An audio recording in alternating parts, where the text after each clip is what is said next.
293च्या चर्चा विधानसभेमध्ये ह्या सातत्यानं पुढे ढकलल्या गेल्याचं कळलं आणि आज सकाळी 293च्या चर्चेचा काही भाग शिल्लक असताना त्यावर गांभीर्य नसल्यामुळे मंत्री महोदय उपस्थित नसल्यामुळे सभागृहाचं कामकाज तहकूब झाल्याचंही कळलं।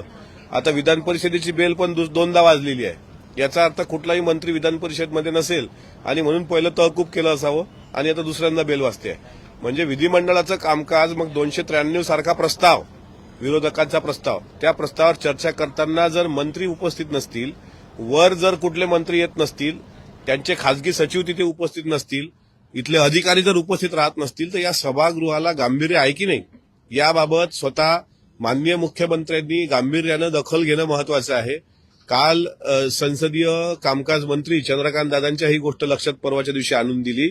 इतकंच काय तर गटनेत्यांच्या बैठकीमध्ये सुद्धा विधान परिषदेसारख्या सभागृहाला सर हलक्यात घेत असतील अधिकारी आणि मंत्री, तर मला असं वाटतं हे फार वाईट आहे।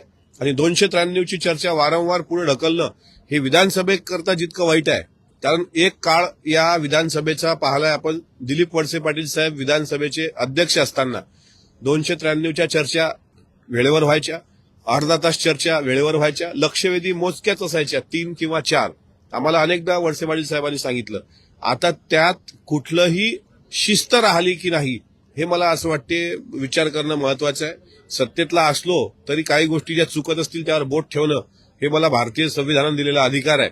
म्हणून माननीय विधानसभा अध्यक्ष राहुल नार्वेकरजी हे याला गांभीर्याने घेतील आणि मंत्री जर इतके गाफल राहत असतील तर हे इथून पुढे महाराष्ट्राचं चित्र काही चांगलं राहणार नाही। विधानसभा आणि विधान परिषद हे दोन्ही सभागृह अत्यंत महत्वाचे आहेत आपल्या भारतीय राज्यघटनेच्या नियमानुसार, आणि त्याला मंत्री गांभीर्याने घेत नसतील तर हे दुर्दैव आहे।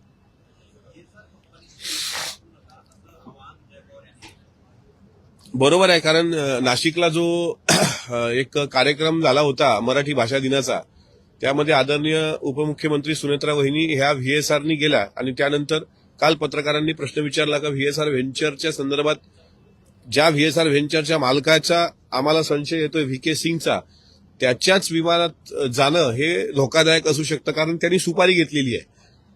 या व्हीआयपी लोकांना ठार करण्याची सुपारी व्हीएसआर व्हेंचरच्या मालकांनी घेतलेली आहे। आणि जर तसं असेल तर अशा पद्धतीनं व्हीएसआरचं विमान का दिलं गेलं, आमचा तोच तर प्रश्न आहे ना। दादांना सुद्धा हे विमान का दिलं गेलं, कोण्या अधिकाऱ्यानं दिलं, कसं दिलं, 28 तारखेला सकाळी त्याच विमानानं जा असं का म्हणलं, नंतर उत्तर येतं का व्हीएसआरनी सर्व व्हीआयपी त्यांची मुवमेंट करतात, पण ते धोकादायक आहे। माझी आपल्या माध्यमातून राज्याच्या मुख्यमंत्र्यांना, राज्याच्या सर्व मंत्र्यांना विनंती आहे, एक वेळ बाय रोड प्रवास करा, एक वेळ ट्रेननं प्रवास करा, पण व्हीएसआर व्हेंचर कंपनी म्हणजे सध्या इथल्या चांगल्या लोकांचा कर्दन काळ आहे। त्यांना महाराष्ट्राचं राजकारण संपवण्याची मोठी सुपारी भेटलेली आहे अंडरवर्ल्ड करून, त्याच्यामुळे व्हीएसआर कडे जाण्याचा अजिबात डोक्यातून विचार काढून टाकावा। मी एकनाथ शिंदे साहेबांनाही परवाच्या दिवशी नमस्कार केला आणि सांगितलं, साहेब तुम्ही प्रवास करताना व्हीएसआर नाव दिसलं तर करूच नका, एखादा कार्यक्रम स्किप झाला तर चालेल। तेच मी देवेंद्रजींनाही म्हणतो। आणि त्या दिवशी आदरणीय सुनेत्रा वहिनी त्याच विमानात गेल्याचं जेव्हा जयदादाला कळलं, त्यावेळेस त्यांनी अधिकाऱ्यांना सूचना पण दिलेल्या आहेत की इथून पुढे असं होता कामा नये। आणि मला विश्वास आहे की आता इथून पुढे व्हीएसआरवर आम्ही तरी आमच्या पक्षाकडून कोणी जाणार असं दिसत नाही।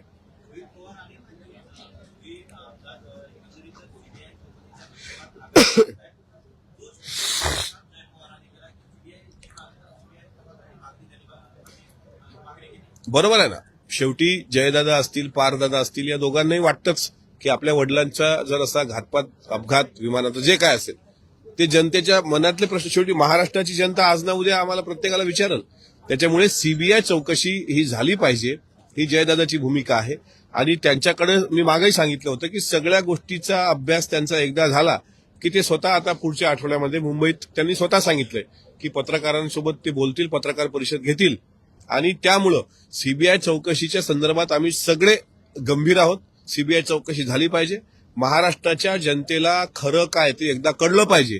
आणि आदरणीय सुनेत्रा वहिनींनी सुद्धा डीजीसीएचा अहवाल आल्यानंतर त्या बोलतील एवढं मात्र नक्की।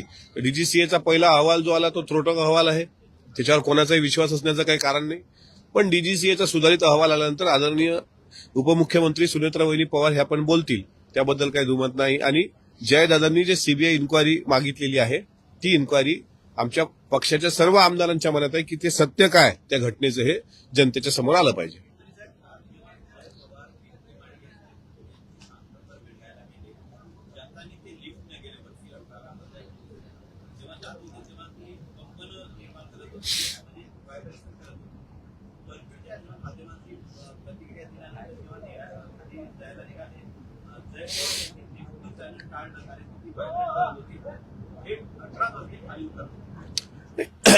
शेवटी ते पवार परिवार आहेत.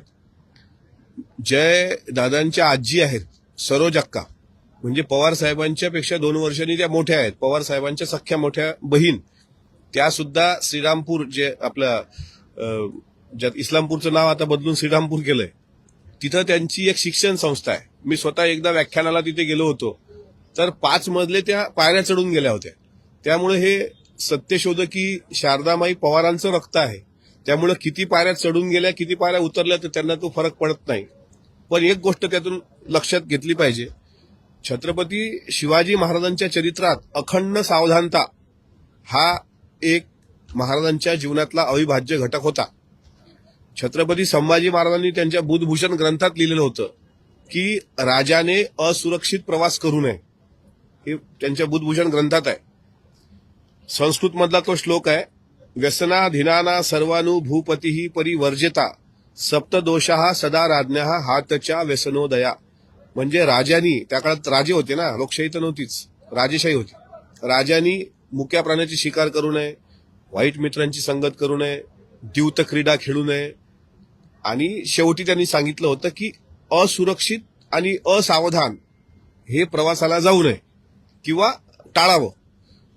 तोच कित्ता जयदादांनी गिरवला, कारण जाताना व्हायब्रेट जर लिफ्ट झाली असेल तर येताना त्यात दुर्घटना होऊ शकते किंवा अडकू शकतो, किंवा व्हीएसआरचा एखादा तिथे पेड सोल्जर असू शकतो काही करणार. आता तर व्हीएसआर हा राष्ट्रवादी काँग्रेस पक्ष आणि महाराष्ट्रातल्या कुठल्याही आमदारांचा जर काही त्यांना दगाफटका झाला प्रवासात, तर हा व्हीएसआरच्या मालकावरच त्याचा संशय गेला पाहिजे, कारण त्यांनी अजितदादासारखा माणूस संपवलाय.